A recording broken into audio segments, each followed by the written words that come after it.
Welcome to another fun biogas quiz to test your knowledge.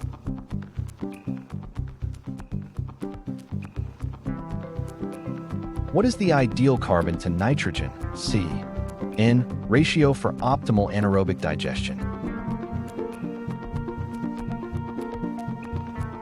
25:1 to 30:1. Which type of feedstock makes the most biogas per unit weight? Food waste.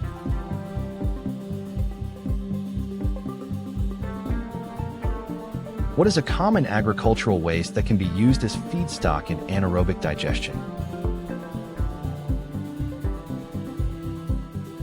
Livestock manure.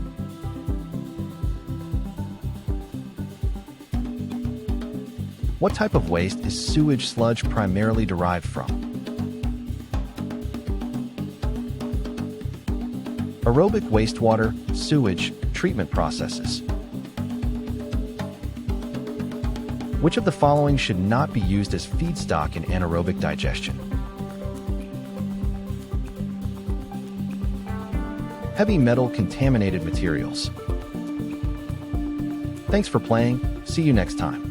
Don't forget to like and subscribe.